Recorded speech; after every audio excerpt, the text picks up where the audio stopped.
Assalamualaikum warahmatullahi wabarakatuh. Waalaikumsalam warahmatullahi wabarakatuh. Bismillahirrahmanirrahim. Alhamdulillahi rabbil alamin. Wassalatu wassalamu ala ashrafil anbiya'i wal mursalin Sayyidina wa maulana Muhammadin wa ala alihi wa ashabihil mujahidin at-tahirin, amma ba'du. Saudara-saudara kaum muslimin rahimakumullah. Pada pertemuan terdahulu kita sudah membicarakan orang-orang yang menjadi teman-teman setan dalam kehidupan di dunia ini. Maka pada pertemuan kali ini kita akan membicarakan tentang siapa yang menjadi musuh-musuh setan di dalam kehidupan. Dengan satu catatan, berbahagialah mereka yang menjadi musuh-musuh setan, tetapi celakalah mereka yang menjadi teman-teman setan. Bagaimanapun juga di dalam kehidupan ini, apabila orang telah memproklamirkan bendera permusuhan kepada kita, maka kita tentu seharusnya bersikap waspada dan mawas diri. Demikian juga iblis dan seluruh bala tentaranya yang terdiri daripada setan-setan. Mereka telah mengibarkan bendera permusuhan kepada Nabi Adam dan anak cucunya, kepada kita umat Rasulullah sallallahu alaihi wasallam. Akan sengsara dan celaka jika kepada iblis dan setan yang telah nyata-nyata mengibarkan bendera permusuhan itu kita mengadakan toleransi, mengadakan kerjasama, dan menjadi budak yang memperturutkan kemauan daripada iblis dan setan. Siapa yang menjadi musuh-musuh setan dalam kehidupan ini? Inilah pertanyaan berikutnya yang diajukan oleh baginda Rasul kepada iblis. Hai iblis, kalau teman-temanmu adalah seperti yang telah engkau jelaskan tadi, sekarang cobalah beritahu saya, siapa di antara umatku yang menjadi musuhmu dalam kehidupan ini? Atas pertanyaan ini, iblis laknatullah menjawab, ya Rasul, musuh-musuhku di antara umatmu, pertama, anta ya Muhammad. Musuhku yang pertama adalah engkau, wahai Muhammad. Kenapa iblis mencatat Nabi Muhammad sebagai tokoh nomor satu dalam deretan musuh-musuhnya? Mudah dipahami. Pertama, keberadaan Rasul merupakan rahmah lil alamin, rahmah bagi lingkungan. Yang kedua, beliau berfungsi menyelamatkan manusia dari tempat yang gelap gulita, dari tempat kesesatan menuju tempat yang terang benderang, penuh berisi petunjuk dan hidayah dari Allah Subhanahu wa taala. Maka menurut iblis, inilah manusia perintang pertama atas segala daya dan usahanya menggelincirkan manusia ke jalan yang dimurkai oleh Allah Subhanahu wa taala. Kalau kita baca sejarah, risalah yang dibawa oleh Nabi Muhammad ini memang merupakan risalah yang membawa rahmah bagi alam sekitarnya. Ada sedikit perbedaan dengan risalah-risalah sebelum beliau. Sepertinya risalah yang dibawa oleh para rasul terdahulu itu mempunyai efek yang langsung pada kehidupan di dunia ini. Nabi Nuh misalnya menyampaikan agama. Hai umatku, ini agama. Umat menentang, turun banjir yang menenggelamkan orang-orang kafir. Azab diturunkan pada waktu itu juga, pada saat nabinya masih hidup. Jadi azabnya itu jenis cash, kontan. Nabi Soleh, hai umatku, ini agama. Mereka menolak, turun gempa bumi yang amat hebat menggulung orang-orang kufur. Nabi Musa, hai umatku, ini agama. Mereka menolak, sebagian ditenggelamkan di Lautan Merah, sementara sebagian lain dikutuk menjadi monyet-monyet yang hina seperti diceritakan dalam Al-Qur'anul Karim. Lain dengan Rasulullah sallallahu alaihi wasallam. Bagaimanapun kurang ajarnya umat yang dihadapi oleh beliau, bagaimanapun menentangnya jamaah yang dihadapi oleh beliau, azab tidak turun sepanjang beliau masih hidup. Ini merupakan jaminan dari Allah, wa ma kana Allahu liyu'azzibahum wa anta fihim. Allah sama sekali tidak akan menurunkan azab selama engkau wahai Muhammad masih hidup di tengah-tengah umatmu. Jadi keberadaan Nabi Muhammad merupakan jaminan keselamatan bagi umatnya. Selama beliau masih hidup, azab tidak turun bagaimanapun kurang ajarnya umat. Di sini sedikit bedanya dengan nabi-nabi terdahulu. Juga perbedaan dalam pola dakwah. Nabi Nuh ketika dakwahnya ditolak oleh umat, keluar doanya meminta umatnya ditenggelamkan. Tetapi Nabi kita ketika dilontari batu oleh umat, malah beliau mendoakan umatnya agar memperoleh hidayah. Oleh sikap yang semacam ini, wajar lalu iblis menganggap Nabi Muhammad sebagai musuh ranking pertama. Yang kedua, siapa musuhmu di antara umatku? Yang kedua kata iblis, musuhku Muhammad imamun adil, pemimpin yang adil. Itu yang akan menjadi musuhku di dunia ini. Putus asa iblis menghadapi pemimpin yang adil. Tipu dayanya tidak terkena. Segala tingkah polanya tidak diperturutkan. Imam yang adil, pemimpin yang adil merupakan musuh daripada iblis laknatullah alaih. Apa sebabnya? Karena pemimpin yang adil mempunyai dampak dalam kehidupan di dunia ini. Melindungi orang banyak, menenteramkan orang banyak. Makin aman, tentram, tenang situasi dan kondisi, makin mudah orang melaksanakan ibadah. Makin tekun orang melaksanakan ibadah, makin dekat dia dengan Allah.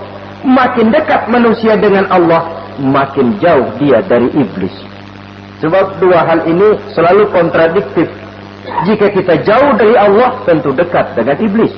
Jika kita jauh dari iblis, harus dekat tentu dengan Allah. Dan begitu selanjutnya. Dalam kaitannya dengan kehidupan kita sekarang, saudara-saudara, disinilah perlunya mempersiapkan manusia. Membangun manusia itu jauh lebih sulit daripada membangun jembatan. Membangun manusia itu lebih sulit daripada membangun gedung-gedung bertingkat. Termasuk membangun dan mempersiapkan calon-calon pemimpin yang adil di masa yang akan datang. Membangun jembatan penting. Tapi lebih penting daripada membangun jembatan adalah membangun manusia yang bikin jembatan. Sebab kalau manusia yang bikin jembatan tidak dibangun lebih dahulu, saya khawatir jembatannya nanti habis dimakan oleh yang bangun jembatan. Mengaspal jalan raya penting. Lebih penting dari mengaspal jalan raya, membangun manusia yang mengaspal jalan itu. Sebab kalau manusia yang mengaspal jalan bermental rusak dan bejat, saya khawatir jalan belum selesai, aspalnya habis dimakan oleh yang ngaspal. Inilah pentingnya membangun manusia pembangunan. Semua tugas-tugas besar, semua pekerjaan-pekerjaan yang baik harus berangkat dari niat yang baik, berangkat dari hati yang bersih. Siapapun adanya kita, apapun profesi kita. Yang jadi kiai, marilah berangkat dari niat yang bersih.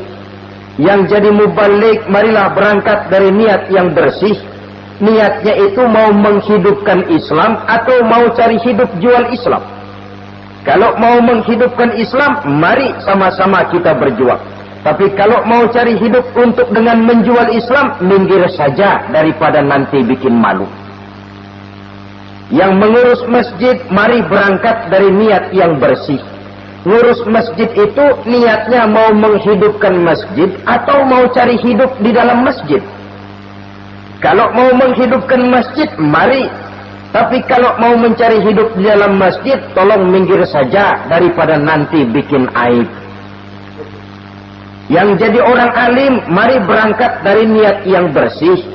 Jangan memperjualbelikan fatwa, yang halal dikatakan haram, yang haram jadi samar-samar, nanti membingungkan umat. Berangkat dari niat yang bersih, membangun manusia, pembangunan. Ini barangkali istilah yang lebih kena. Saudara-saudara kaum muslimin rahimakumullah. Setiap kita pada hakikatnya punya bakat. Secara fitrah yang kita bawa, bakat apapun kita ini punya. Saudara punya bakat jadi pemimpin, saudara pun punya bakat jadi pengkhianat. Saudara punya bakat jadi orang soleh, saudara juga punya bakat jadi orang salah. Saudara punya bakat jadi orang besar, saudara pun punya bakat jadi orang hina. Seluruh bakat ada di dalam diri kita. Tinggal nanti pertumbuhannya mana yang lebih subur. Saudara punya sifat berani, saudara pun punya sifat takut. Seberani-beraninya orang mesti ada sifat takutnya. Nanti mana yang tumbuh lebih subur? Kalau takutnya tumbuh lebih subur, dia akan jadi orang penakut. Kalau beraninya yang tumbuh lebih subur, dipupuk oleh lingkungan, pendidikan dan sebagainya, dia akan tumbuh jadi orang pemberani. Oleh karena itu, agama merupakan lingkungan yang subur untuk menumbuhkan benih-benih yang baik yang kita bawa bersamaan dengan lahirnya kita ke alam dunia ini. Setiap kita, saya, saudara, punya bakat jadi pemimpin, punya bakat jadi pengkhianat, punya bakat jadi pengabdi, punya bakat jadi koruptor, punya bakat jadi pemelihara, punya bakat jadi perusak. Tinggal nanti lingkungan pendidikan yang menumbuhkan mana yang tumbuh lebih subur.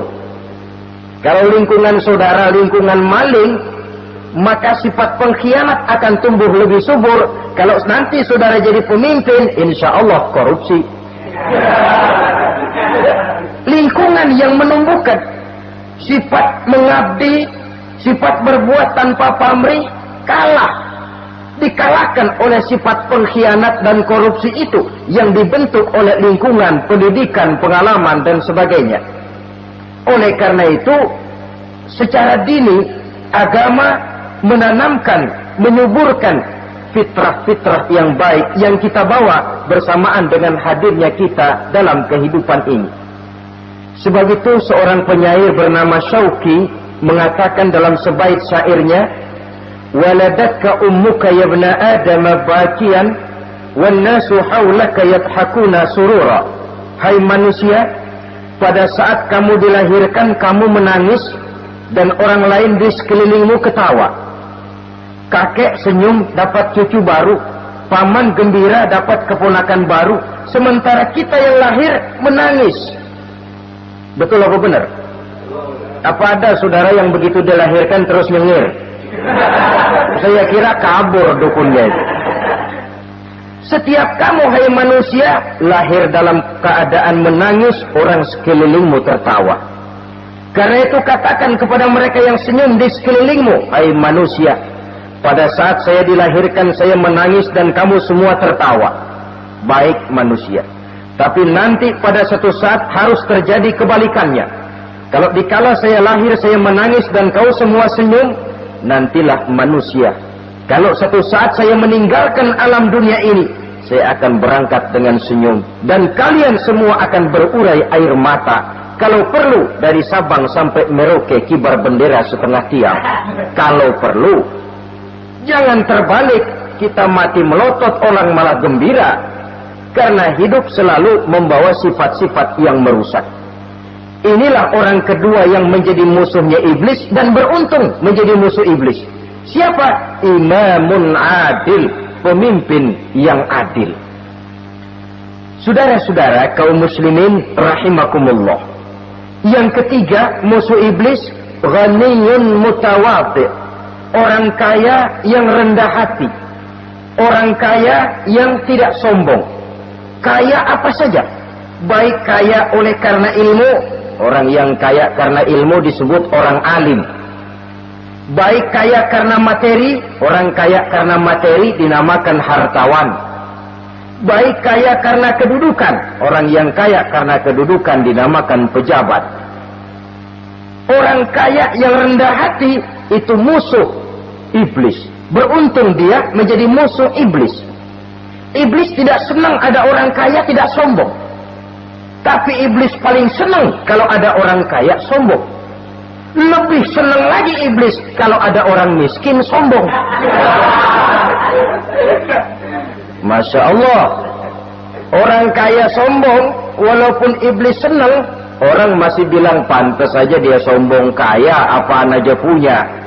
Udah miskin sombong, kira-kira yang disombongin apaan?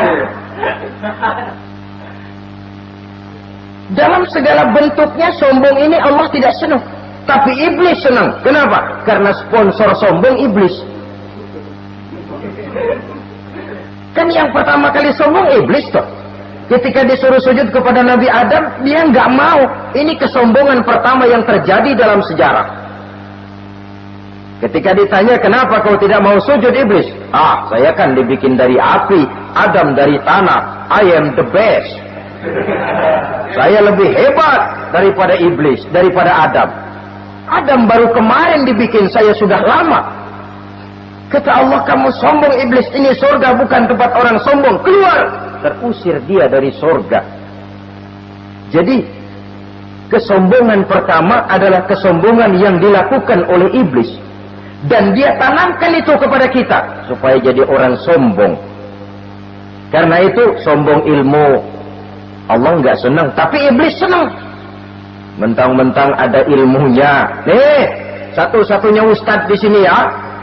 Semua mesti ngaji sama gue. Kalau nggak ngaji sama gue, Islamnya kurang tapi benar. Sombong karena ilmu. Sombong karena pangkat. Mentang-mentang pakai bintang di pundak, jalan pundak duluan. Yang wajar saja hidup ini. Sombong harta pun begitu. Kaum muslimin rahimakumullah. Orang kaya yang rendah hati dimusuhi oleh iblis, tapi dicintai Allah, dicintai Rasul, dicintai malaikat.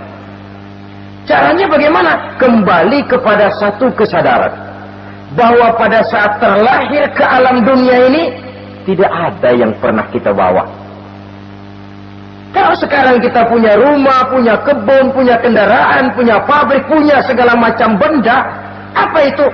Titipan. Pada suatu saat akan diambil kembali oleh yang menitipnya. Kalau titipan itu pandai kita jaga, pandai kita syukuri, titipan akan makin banyak.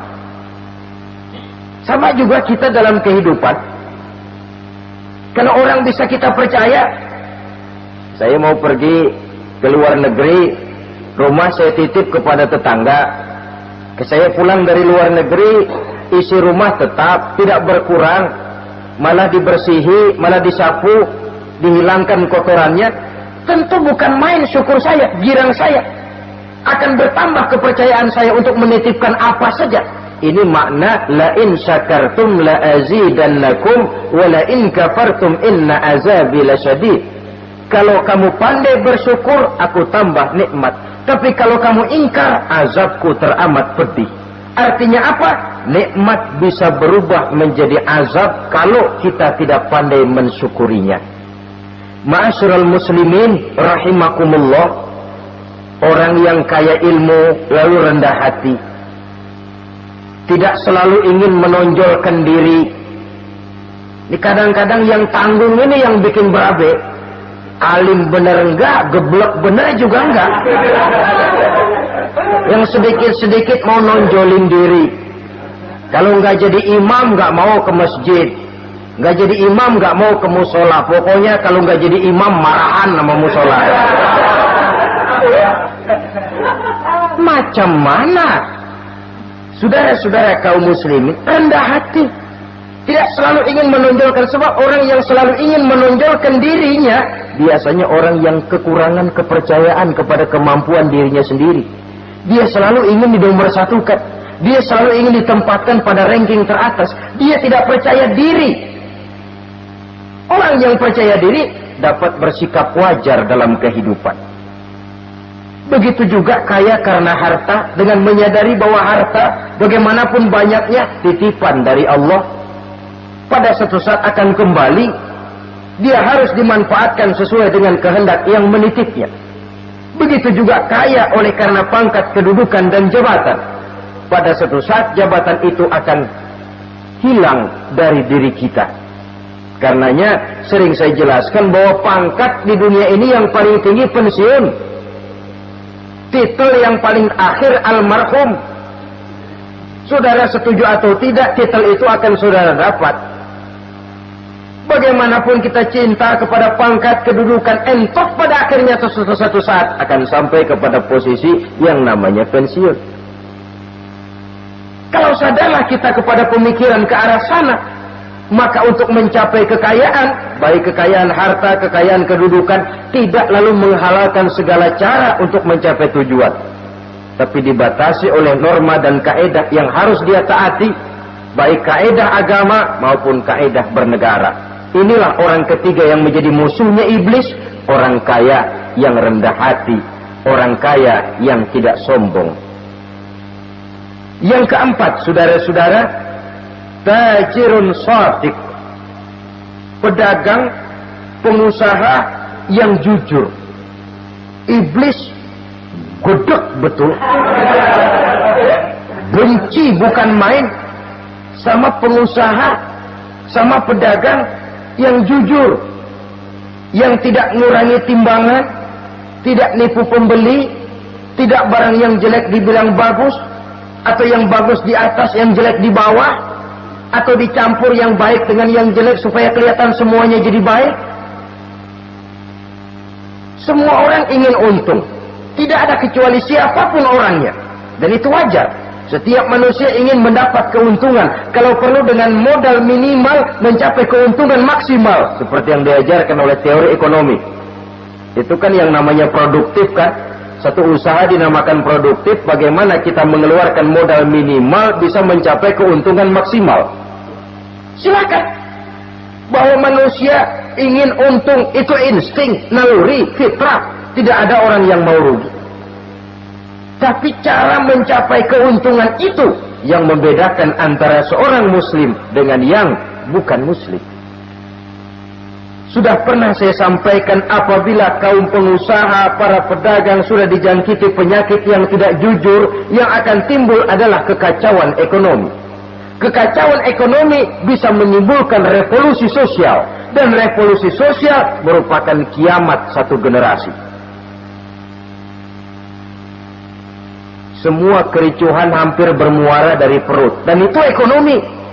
Orang nodong perut, orang korupsi perut. Ya walaupun korupsi kalau sudah kelas kakap tidak lagi sekedar urusan perut. Ya perut apa yang diurusin kalau korupsinya miliaran itu? Perut jin barangkali. Saudara-saudara kaum muslimin rahimakumullah. Oleh karena itu, pedagang yang jujur, pengusaha yang jujur, ini merupakan musuh iblis. Iblis tidak senang kalau ada pengusaha yang jujur. Iblis tidak senang kalau ada pedagang yang jujur. Tapi iblis akan tepuk tangan kalau pedagang sudah selingkuh, kalau pengusaha sudah nipu. Ada orang bilang, sekarang mah kalau jujur-jujur bener nggak makan apa-apa dong kita. Sebab katanya jangan lagi nyari yang halal, sekarang ini yang haram aja seret. Rupanya sering masang undian nggak pernah kena. Lalu bilang jangan yang halal, yang haram aja nggak kena-kena. Sebenarnya bukan itu masalahnya, saudara-saudara. Bukan itu masalahnya. Masalahnya ialah bahwa kejujuran membawa keberkahan. Ini kalau kita berpikir dengan kacamata agama. Keberkahan merupakan sumber ketenangan. Dan ketenangan ini tidak bisa dibeli dengan materi yang bagaimanapun banyaknya. Walaupun kita punya percetakan duit, ketenangan itu nggak bisa dibeli. Jangankan cuma punya duit banyak, percetakan duit saudara punya, mau membeli ketenangan yang berasal dari keberkahan, sulit. Jadi kejujuran membawa keberkahan, keberkahan membawa ketenangan. Jangan macam dulu tukang sol sepatu. Ditanya oleh temannya, "Bang, ngesol satu hari dapat berapa?" 200 rupiah. Sembayang enggak? Enggak. Islam? Islam, kalau Islam mah. Kata temannya, "Sembayang dah, kali aja besok dapat rezeki lebih banyak." Yang benar, iya. Sebab kalau orang sholat itu Allah dekat, nanti rezekinya ditambah. Benar, benar. Subuh sembayang dia. Habis sembayang sarapan, berangkat ke tempat dia ngesol, mangkal. Dari pagi sampai jam 11 belum ada juga yang ngesol. Mulai bimbang hatinya. Katanya kalau sembahyang rezeki tambah. Tadi sembahyang subuh sampai gini hari belum ada yang ngesol. Cobaan kali, sabar. Datang sholat zuhur. Habis zuhur nunggu lagi, belum juga ada yang datang ngesol. Udah mau pulang hampir maghrib, baru datang satu orang, dan ini sendal jepit putih.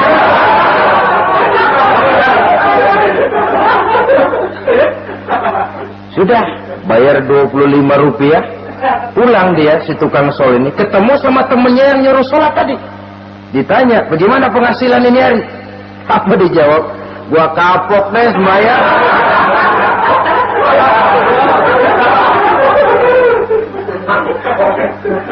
Kemarin nggak sembahyang dapat 200, sekarang begitu sembahyang jigo.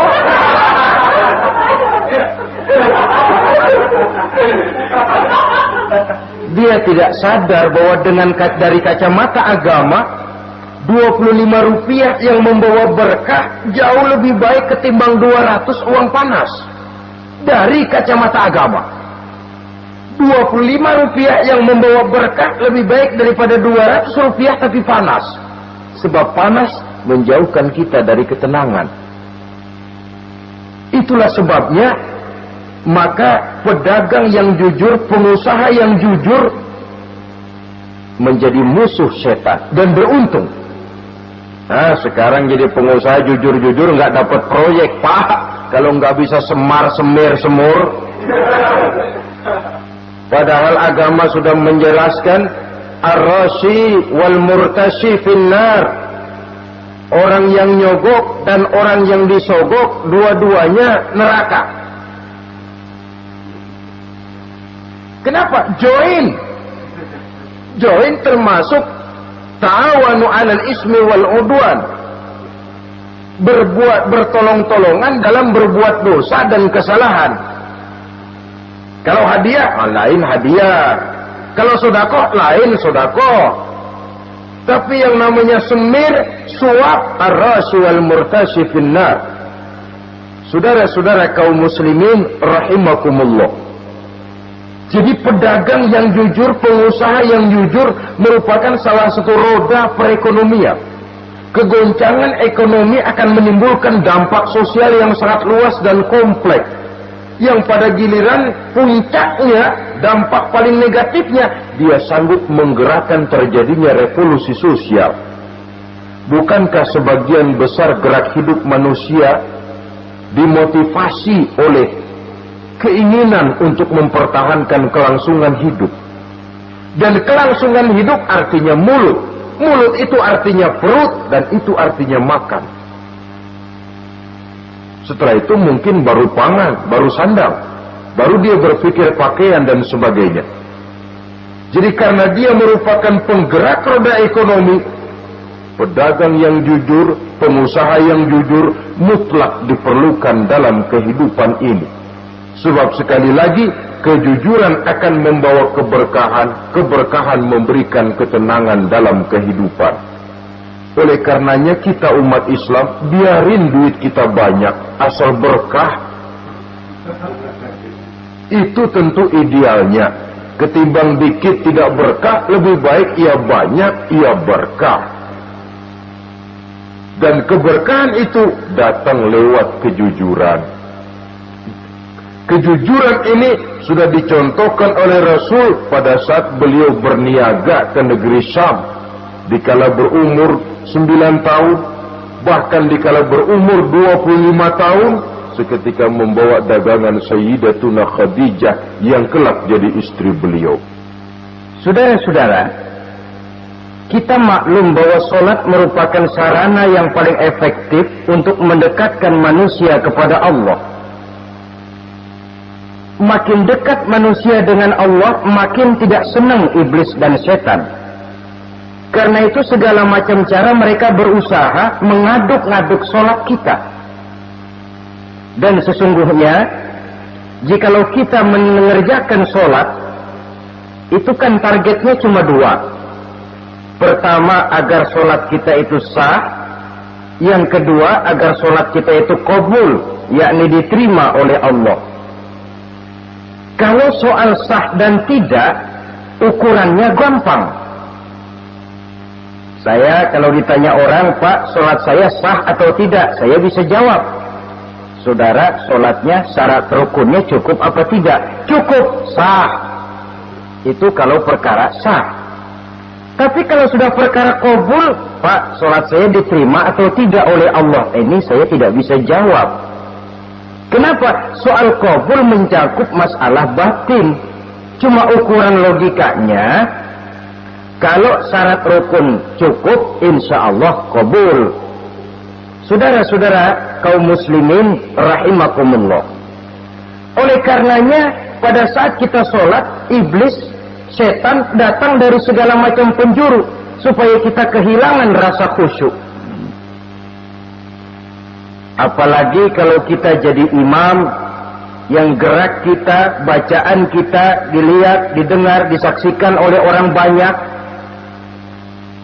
digodanya gerakan kita, dibolak-baliknya hati kita, supaya di dalam sholat itu banyak yang kita ingat, hal-hal yang tidak ada hubungannya dengan sholat. Kadang-kadang belum sholat kita ribut nyari pulpen, nggak ketemu, begitu takbir ingat pulpen di atas lemari. Mulai goncang lagi niat kita sholat. Kadang-kadang kalau hati tidak bisa dipermainkan, iblis berbisik lagi. Gerakan kita dalam sholat tidak mencerminkan kekhusyuan. Kalau gerak juga ternyata masih bisa khusyuk, bacaan kita dibuatnya kita seperti dikejar-kejar waktu. Sholat Isya misalnya, dengan cara kilat khusus, super singkat. Saya katakan tadi, apalagi kalau kita jadi imam, iblis mudah mendatangkan penyakit riya. Karena mengimami orang banyak, lalu supaya dikira alim, dibuatlah sholatnya itu mantep-mantep. Surahnya dicari yang panjang-panjang, paling pendek sabihis sama wadduha. Tapi kalau sudah sholat sendirian, cukup inna a'toinakal kautsar sama qul huwallahu ahad. Kayaknya khusyuk bukan main. Kalau imam, bahasanya dipaseh-pasehin kayak orang 16 tahun di Mekah. Ufolli fardwal maghribi wala sarokaatin. Saudara-saudara kaum muslimin yang berbahagia, oleh karena sholat merupakan sarana yang paling efektif untuk mendekatkan diri dengan Allah, maka orang yang khusyuk di dalam sholatnya merupakan musuh utama daripada iblis. Sekarang bagaimana bisa khusyuk caranya? Kalau khusyuk 100%, rasa-rasanya sulit. Untuk sampai ke arah sana, orang memerlukan tahapan. Kepada Imam Ali karramallahu wajhah, baginda Nabi pernah memberikan satu tes. Ali, saya ya Rasul, kalau kau bisa sholat 2 rakaat saja dengan khusyuk, aku kasih hadiah sorban. Baik ya Rasul, sembahyang Imam Ali 2 rakaat. Selesai sholat, assalamualaikum, wassalamualaikum. Rasul bertanya, yang mana sorbannya Li? Tanpa nengok, Imam Ali menjawab, yang hijau ya Rasul. Setelah menjawab yang hijau, Rasul berkata, kamu tidak khusyuk Li. Kenapa? Soalnya tadi waktu sembahyang mikirin, nanti kalau ditawarin sorban pilih yang hijau aja ah. Sehingga begitu ditanya, refleks menjawab, yang mana nih? Yang hijau saja ya Rasul.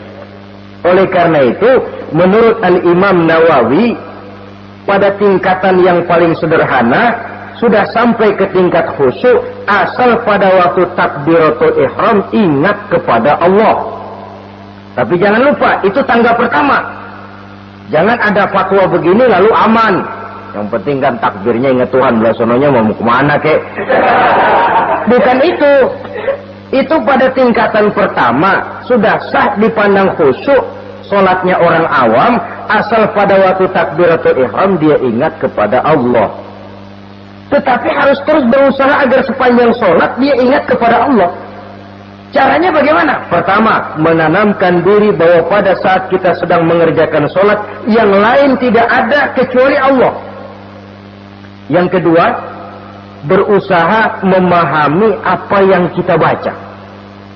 Sehingga pada saat kita sujud, subhana rabbiyal a'la wa bihamdih, terbayang kemahasucian Allah, kemahatinggian Allah. Sehingga hati tidak mengembara, mulut berucap, hati mengikuti apa yang diucapkan. Yang kadang-kadang membuat hati kita jalan-jalan, badan di masjid, badan takbir, badan rukuk, tapi hati di pasar, hati di kantor, hati di pabrik. Karena yang kita ucapkan tidak berakar di hati. Yang kita baca kita nggak tahu artinya. Sangat boleh jadi hati lalu mengembara kemana-mana. Jadi untuk menopang kekhusyuan ini, cara yang paling efektif, pertama, tidak ada yang lain pada waktu kita sholat kecuali Allah. Yang kedua, berusaha memahami apa yang kita baca. Dikala kita sujud dikala kita duduk di antara dua sujud, Rabbighfirli, ya Allah ampuni dosa saya, warhamni, kasihani saya, dan selanjutnya. Mulut membaca, hati mengikuti. Dengan mengikuti, hati tidak terlalu mengembara, ada tempat dia kembali. Saudara-saudara kaum muslimin rahimakumullah. Itu yang kelima. Yang keenam, yang menjadi musuh iblis, mukminun nasih. Orang mukmin yang suka memberikan nasihat. Orang mukmin yang suka memberikan petunjuk. Termasuk juru-juru dakwah, para mubaligh itu merupakan musuh utama iblis. Kenapa? Tiap hari iblis kampanye. Tiap hari iblis mengajak dengan segala macam cara yang kalau perlu dia berikan kamuflase. Dia berikan fata morgana. Kalau perlu yang haram dia bungkus dengan merek halal. Kalau perlu kejahatan dia bungkus dengan baju kebajikan. Istilahnya racun diberi merek madu. Dan itu wajar. Cuma kita tentu harus punya filter, daya saring positif agar tidak salah pilih. Karena iblis ini pintar betul. Kalau kita khusyuk dalam sholat, dia tanamkan kepada kita misalnya seperti tadi itu. Sholatmu memang hebat, khusyuk. Di kampung ini tidak ada orang yang sholatnya seperti kamu. Tertanam itu dalam hati kita, timbul ujub. Akhirnya, iya, gue lihat-lihat di kampung ini kagak ada yang sembahyangnya kayak gua. Nah, sudah masuk iblis. Jadi dia pandai mengikuti gerak hati dan irama denyut jantung manusia ini. Kemana kecenderungan manusia, ke situ dia masuk. Pendeknya iblis itu ibarat tukang joget, dia ngerti benar irama kendang. Saudara-saudara kaum muslimin rahimakumullah. Termasuk juru-juru dakwah, para mubaligh, orang yang suka memberikan nasihat ini. Mereka memberikan filter kepada umat, kepada jamaah, jangan sampai salah pilih. Dan iblis menyesatkan kita supaya kita salah pilih. Satu contoh ringan. Kalau di depan saudara ada dua buah gelas, yang segelas isinya jamu, yang segelas sirup. Kira-kira saudara minum yang mana? Jamu. Jamu apa sirup? Jamu. Sirup apa jamu? Orang yang pikirannya panjang, dia pasti minum jamu. Pahit memang, getir memang, tapi besok badan sehat, tenaga kuat, gairah kerja ada, kreativitas timbul, semangat menghadapi kehidupan tumbuh. Orang mukmin, orang yang berpandangan jauh ke depan. Pandangannya panjang. Panjang kemana? Tidak cuma ke dunia, sampai juga dia memandang ke alam barzakh, ke akhirat. Sholat itu jamu, pahit. Ngaji, hadir di majelis taklim itu jamu, pahit. Sedekah, jamu, pahit. Mengeluarkan uang untuk kepentingan orang lain, enak aja minta sumbangan, datang-datang yang nyari pros keringat banding tulang gue, lu datang-datang mau minta. Yang enak ngumpulin harta lalu bakhil bin pelit alias medit. Itu jamu. Saudara hadirin yang saya muliakan, sedekah jamu pahit, puasa jamu pahit, jihad jamu pahit. Tapi nanti begitu kita meninggalkan dunia, masuk ke alam barzakh, apalagi pindah ke akhirat, baru terasa, oh nikmatnya dulu kemarin itu minum jamu, sekarang badan sehat, tenaga kuat, kerja semangat. Nikmatnya dulu saya waktu di dunia sholat, rajin ngaji, suka sodako, suka menolong orang. Sekarang terasa manfaatnya. Begitu saya berada di alam barzakh, apalagi sudah dibangkitkan di padang mahsyar di akhirat nanti, terasa seluruh kebajikan yang saya kerjakan. Nah, orang yang berpikir jangka pendek, cuma melihat yang ada di depan hidungnya saja, ngapain minum jamu getir, sirup nih, manis. Dia minum, dia ambil sirup, minum, manis memang pada waktu minum, tapi besok bibir jontor. Meninggalkan perintah Allah, sirup itu manis. Tidak sholat, manis. Tidak bayar zakat, sirup, manis. Tidak mau puasa, sirup, manis. Manis sekarang. Tapi nanti besok begitu masuk ke alam barzakh, begitu dibangkitkan di padang mahsyar di akhirat nanti, merintih kita menahan penyesalan yang sudah tidak ada artinya lagi.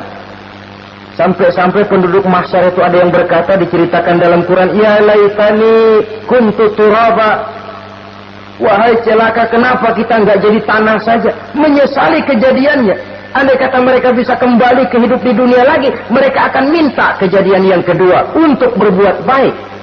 Tapi tentu sudah penyesalan yang tidak ada gunanya lagi. Maka saudara-saudara, emang cuman jalan duluan kecebur di sumur yang nyesel duluan. Ada orang jalan, yang paling depan kecebur di sumur, itu tuh nyesel duluan katanya. Nyesel duluan, yang lain mesti nyeselnya belakangan. Saudara hadirin yang saya muliakan, nah, orang yang suka memberikan nasihat kepada orang lain dimusuhi iblis. Kenapa? Tentu nasihat yang membawa kebaikan. Iblis nggak senang betul itu. Kita nasihatin teman, udah berhenti dah, jangan pada mabok lagi. Iblis gergetan bener. Ini orang dilarang lagi. Kita nasihati teman, udah jangan masang-masang lagi dah, nggak bakalan kena, dikebohongin. Nggak ada orang jadi kaya masang judi, bangkrut mana lo? Ini kan termasuk tipu daya iblis, judi disamain sumbangan. Itu sama saja itu, madu, racun mereknya madu. Judi dinamain sumbangan. Di belakang beca pada nyumbang. Ya orang kaya lagunya.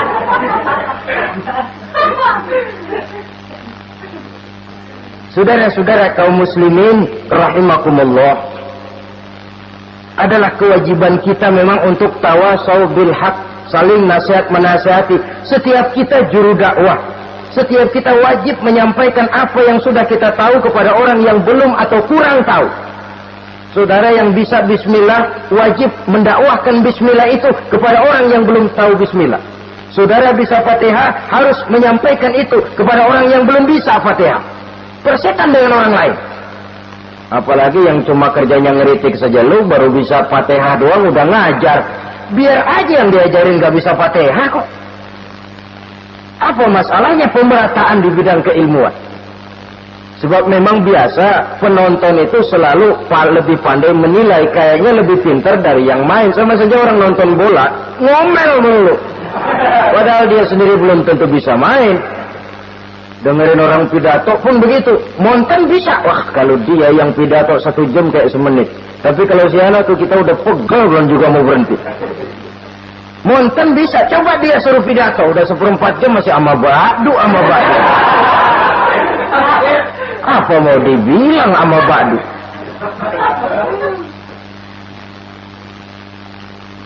Yang ketujuh, yang menjadi musuhnya iblis, taibun sabitun ala taubatihi, orang yang bertaubat dan tetap di atas taubatnya. Secara jujur, tidak ada manusia yang tidak punya salah. Dan orang yang baik memang bukan orang yang tidak punya salah. Karena tidak ada orang yang tidak punya salah.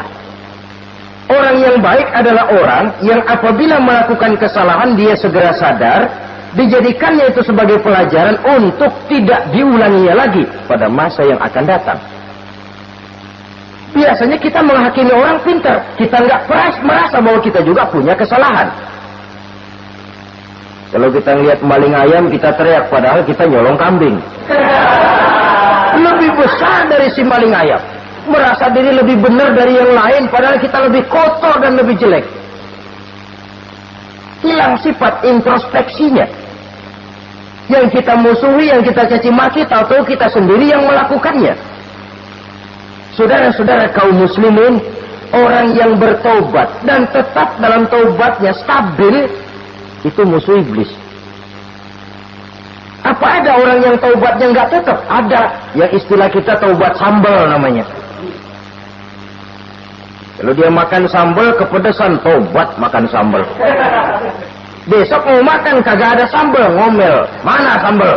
Kemarin udah taubat, sekarang mana sambal? Ini taubat yang namanya taubat sambal. Istighfar, istighfar, nyolong lagi, istighfar lagi, besok nyolong lagi, istighfar lagi. Itu taubat yang tidak tetap namanya. Allah Maha Pengasih dan Penyayang dengan segala kebesarannya. Ia akan memaafkan segala perbuatan yang bersifat salah dari hamba-hambanya. Cuma manusia kadang-kadang yang tidak mau memaafkan dirinya sendiri. Amat dulu manusia macam ini, membiarkan dirinya hanyut berlarut dalam lembah dosa, sementara dia diberikan umur tidak digunakannya untuk bertobat. Innallaha yaqbalu taubatal abdi ma lam yugharghir. Allah senantiasa akan menerima taubat seorang hamba sepanjang nafasnya belum sampai di tenggorokan. Kalau nafas sudah sampai di tenggorokan baru berniat taubat, kasih terlambat. Kayak Fir'aun. Fir'aun itu begitu ditenggelamkan di Lautan Merah, udah cengap-cengap mau mampus, baru ngomong dalam sekaratnya, amantu bi Rabbi Musa wa Harun.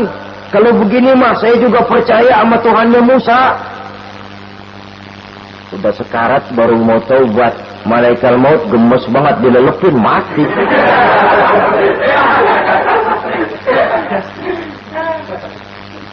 Nah, kepada adik-adik remaja, biasanya kalau sudah bicara taubat, pikiran kita, taubat mah urusan 70 tahun ke atas.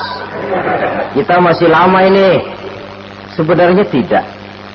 Masalah taubat adalah masalah salah dan dosa. Masalah salah dan dosa adalah masalah manusia. Sejak dia akil balik sampai ajal datang merenggut nyawa. Hidup ini tidak selalu berjalan mulus. Hidup ini tidak selalu berjalan di atas kertas putih. Kadang kita tersilap, kadang kita tersalah. Kadang situasi dan kondisi menyebabkan kita berbuat lain dari yang seharusnya. Itu kehidupan. Silih berganti. Oleh karenanya pesan Nabi, wa'at bi'is sayyi'atal hasanah. Perbuatan salah ikuti dengan kebajikan. Dosa iringi dengan taubat. Jangan nunggu. Saya untuk taubat takut nanti bikin lagi. Nah, ini namanya punya harapan mau bikin lagi. Nanti aja dah kalau tua-tuaan. Saudara, kalau dosa itu ditumpuk, itu sama saja kotoran yang menodai hati. Kalau kotoran nggak rajin kita bersihin, dia akan berkarat. Dan kalau sudah berkarat, sudah sulit untuk dibersihkan. Itu makna ungkapan Imamul Ghazali, hati manusia sebening kaca. Lapisan dosa yang dia kerjakan adalah debu yang menutupi jernihnya kaca. Orang yang bersih dari dosa, dekat dengan Allah, hatinya jernih seperti kaca. Dari hati yang jernih, radarnya kontak kepada Allah. Sinyalnya nyambung, channelnya itu. Getarannya hebat. Wajar kalau lalu dia bisa tahu apa yang besok akan terjadi. Diberitahu oleh Allah. Yang namanya ilmu laduni itu. Ilmu yang ditransfer langsung oleh Allah. Karena kebersihan hatinya. Ah, mana ada orang nggak belajar bisa pinter. Iya, kalau hatinya butak emang nggak ada. Tapi kalau Allah mau berberangkat dari hati yang bersih, yang kontaknya nyambung kepada Allah, hati itu seperti kaca, kata Imam Ghazali. Dosa yang kita lakukan adalah debu. Kalau debu sedikit datang kita lap, datang lagi kita bersihin, datang lagi kita bersihin, insya Allah nggak sampai jadi noda di atas kaca itu. Tapi kalau nunggu debu itu sampai bertumpuk, besok aja ngelapnya dah, besok aja ngebersihinnya, bertumpuk dia, sulit membersihkannya. Walaupun kena, nodanya tentu tertinggal di atas kaca itu. Karena itu, dalam kehidupan remaja misalnya, pemuda misalnya, kita tidak bisa menolak mode, tidak bisa menolak musim. Modenya disco, modenya breakdance, modenya joget, modenya jaipongan, mode. Pada waktunya habis, ya habis. Tapi bagaimanapun dia akan punya dampak, memberikan bekas dalam membentuk kepribadian. Dan ini efek yang tidak kita inginkan. Efeknya, bukan modenya itu. Jadi oleh karenanya, saudara-saudara, masalah taubat bukan masalah 70 tahun ke atas. Tapi masalah manusia, sejak dia akil balik sampai ajal datang merenggut nyawa. Sepanjang nafas belum sampai di kerongkongan, Allah akan menerima taubat seorang hamba. Bahkan dalam hadis qudsi Allah menyatakan, "Lau amiltumul khataya hatta mala'atis sama, thumma nadimtum, fataballahu alaikum." Kalaupun kamu berbuat dosa sampai penuh langit dengan dosamu, kemudian kamu bertaubat dan menyesal, Allah pasti akan menerima taubatmu. Jadi orang yang taubat dengan sebenarnya dan tetap dalam taubatnya, itu musuh iblis. Tapi orang yang taubatnya angin-anginan, iblis demen banget. Nyari sembahyang, besok mabok, besoknya lagi nyolong, besoknya lagi zina, besok taubat lagi. Kata iblis, surat iya lo gocet na Tuhan.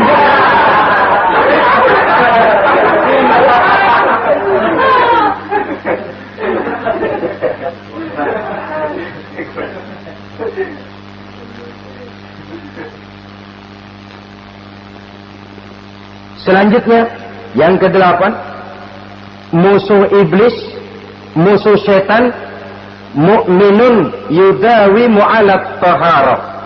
Orang mukmin yang membiasakan diri selalu dalam keadaan bersuci. Baik dari hadas kecil, lebih-lebih dari hadas besar. Wudu utamanya memang untuk sholat.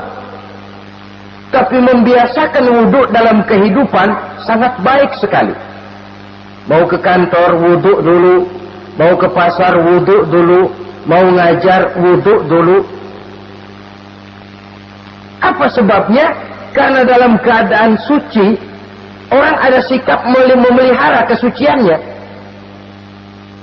Kalau kita naik PPD pagi-pagi gelantungan, kalau punya wudu, hati-hati, kesenggol perempuan juga sayang sama wudu. Tapi kalau nggak punya wudu, jangan kesenggol, kita nyeruduk. Ada semacam sikap apik di dalam kehidupan ini. Karena itu biasakan wudhu untuk menjaga kebersihan diri, kebersihan zahir, kebersihan batin, belum lagi kemanfaatan di akhirat. Sebab kata Nabi, inna ummati ya'tuna yaumal qiyamah ghurran muhajjalin min asaril wudhu. Umatku di akhirat nanti akan datang menghadap Allah dengan muka berseri-seri, bersinar-sinar dari sebab sering wudhu. Sehingga tidak usah mengaku pun Rasul akan memanggil karena muka yang sering tersentuh air wudhu ini. Mu'minun yudawimu ala taharah. Orang mukmin yang selalu membiasakan diri berada dalam keadaan suci, berwudhu. Kita lihat ajaran wudhu ya. Dari sejak bacaan-bacaannya saja itu sudah membawa manfaat. Lalu dari segi bahwa kita manusia sering tersilap melakukan dosa-dosa kecil. Dosa-dosa kecil itu oleh air wudhu dia rontok. Tangan kita suka colak-colek pada saat membasuh dua tangan. Allahumma inni as'alukal yumna wal barakah wa a'udzubika minasyu'mi wal halakah. Dosa yang ada di tangan itu rontok. Mata kita suka pelotot-pelotot, nggak karu-karuan pada saat membasuh muka. Nawaitu raf'al hadasil asghar. Dosa yang ada di mata rontok. Dari segi pembersihan batin. Belum lagi dari segi pembersihan zahir. Sehari semalam kalau 5 kali saja kita terkena air wudhu, itu sudah menjaga kesehatan dan kebersihan.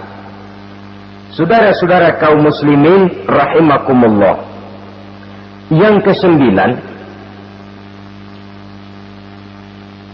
orang yang menjadi musuh iblis yaitu mutawarra'un anil haram.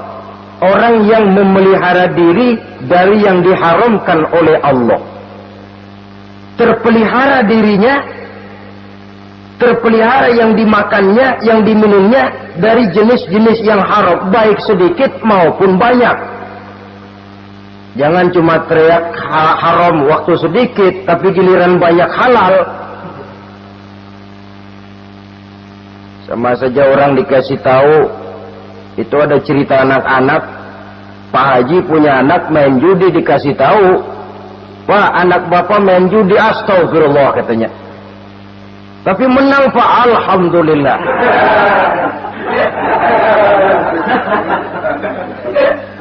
Ini kan sama saja. Giliran sedikit dibilang haram karena dia nggak dapat jatah, begitu dapat banyak dan dia kecipratan jadi halal. Yang sedikit halal haram, banyaknya pun juga haram. Yang banyaknya haram, sedikitnya juga haram. Ada orang bilang minuman keras kalau nggak mabokkan nggak haram. Yang memabukkan banyaknya, sedikitnya tetap saja haram. Ma askaro kasiruhu faqaliluhu haramun. Apa yang banyak menyebabkan jadi mabuk, sedikitnya pun juga haram. Saudara-saudara kaum muslimin, yang ke-10 yang terakhir, musuh daripada iblis ialah mu'minun rahimun. Orang mukmin yang berhati pengasih. Orang mukmin yang suka menyambung silaturahmi. Orang mukmin yang tidak suka bertengkar. Orang mukmin yang tidak suka marah-marahan. Kalaupun terpaksa marah, tidak lebih daripada 3 hari. Jadi boleh saja marah kalau alasannya tepat, tapi nggak lebih dari 3 hari.